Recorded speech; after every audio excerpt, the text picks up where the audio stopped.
ఇక అన్నీ నేనే చూడాలా? చంద్రబాబు నాయుడు ఆవేదనండి.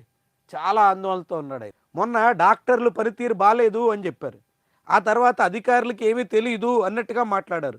ఇప్పుడు మంత్రులు ఏ పని చేయట్లేదు అంటున్నారు. నిన్న మధ్యాహ్నం మళ్ళీ తెలుగుదేశం పార్టీ ఆఫీస్‌కెళ్ళి ఆ పార్టీ నాయకత్వం చొరవగా పనిచేయట్లేదు అంటూ తిట్టారు. అధికార ప్రతినిధుల పనితీరు మీద అసహనం వ్యక్తం చేశారు. ఇట్లా చంద్రబాబు నాయుడు తన చుట్టూ ఉన్న అందరి మీద ఫ్రస్ట్రేషన్‌తో ఊగిపోతున్నారు. ఏం జరుగుతుంది? ఎందుకని ఇట్లాంటి పరిస్థితి వచ్చింది? చంద్రబాబు నాయుడు అందరి మీద అసహనం చూపాల్సిన పరిస్థితి ఎందుకొచ్చింది? ఎవ్వరూ పని చేయకుండా ఆయన ఒక్కడు మాత్రమే పనిచేస్తూ రాష్ట్రం మొత్తాన్ని ముందుకు లాక్కెళ్తున్నాను అనే భ్రమల్లో ఆయన ఏమన్నా ఉన్నారా? అందరూ ఎవరు మంత్రులేమో ఏం పని చేయట్లా, అన్నీ ఆయనే చూసుకోవాల్సి వస్తుంది.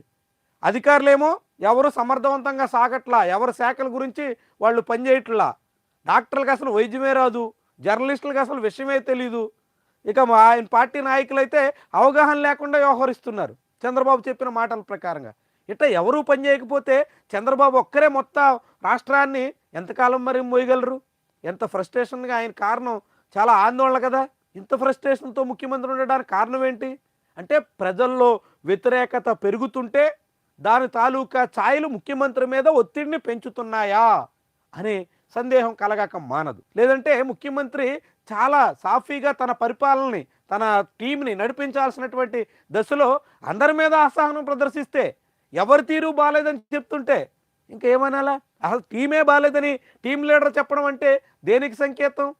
ఇంతగా ఒక సీఎం అసహనంతో సాగడం ఎలా చూడాలా? చూడండి, అదే సమయంలో ఆంధ్రజ్యోతిలో ఈరోజు వచ్చినటువంటి 2 కథనాలు చూడండి. పెండింగ్ పెద్దన్న ఫైళ్ల పరిష్కారంలో రెవెన్యూ శాఖ నత్తనడకన సాగుతుంది. రెవెన్యూ శాఖ చాలా దారుణమైనటువంటి దుస్థితిలో ఉంది, పనితీరు ఏమాత్రం సజావుగా లేదు అని రాస్తూ పక్కనే ఫైలు కదలాలంటే పైసలు ఇవ్వాల్సిందే. వామ్ము రవాణా శాఖ మంత్రి పేషి. రెవెన్యూ శాఖలో ఫైళ్లే కథలో పూర్తిగా నత్తనడకన నడుస్తుంది. పక్కనే రవాణా శాఖలో ఏ ఫైల్ అన్నా కదలాలంటే పైసలు సమర్పించుకోవాల్సిందే. ప్రతి ఫైల్కి ఖరీదు కట్టేశారు. రవాణా శాఖ మంత్రి రామ్ ప్రసాద్ రెడ్డి పేషి మీద వచ్చినటువంటి కథనం. ఆంధ్రప్రదేశ్లో మంత్రి వంగలపూడి అనిత ప్రైవేటు పిఏ ఏకంగా బెల్ట్ షాపులో వేలంపాట పెట్టేయడంతో ఆయన్ని తొలగించాల్సి వచ్చింది. గుమ్మడి సంధ్యారాణి పిఏ లైంగిక వేధింపుల కేసులో ఇరుక్కోవడంతో ఆయన్ని తొలగించాల్సి వచ్చింది. అచ్చెన్నాయుడు పేషీలో ఆమ్యామ్యాలు పెరిగిపోయాయి అని ఈనాడు వాపోవాల్సి వచ్చింది.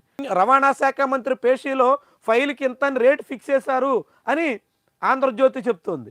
రెవెన్యూ శాఖ అయితే ఫైల్సే కదలడం లేదు అని ఈనాడు ఆంధ్రజ్యోతి అంతా గగ్గోలు పెడుతున్నాయి. అంటే ఏ శాఖలో బాగున్నట్టు, ఏ మంత్రి సమర్థవంతంగా సాగుతున్నట్టు? ఇలా మంత్రులంతా ఉంటే ఆ టీం లీడర్ ఇంకెంత అసహనంతో ఉండాలి, ఎంత ఫ్రస్ట్రేషన్తో సాగాలి? చూడండి, అసలు ఇవన్నీ ఎవరో గిట్టని వాళ్ళు విమర్శించారనో, ప్రత్యర్థులు వ్యాఖ్యానించారనో, వ్యతిరేక మీడియా రాసిందనో కాదు, సొంత మీడియాలో వచ్చినటువంటి కథనాలే అన్నీ మొత్తం మనం మాట్లాడుకుంటున్నవి. అంటే చంద్రబాబు టీం ఎంత పేలవంగా ఉందో, భారీగా బుక్ చేసే పనిలో ఉందో, ఎంతగా దందా నడిపిస్తోందో ఈ పత్రికల్లో వచ్చినటువంటి వార్తలు మనందరికీ చాటుతున్నాయి.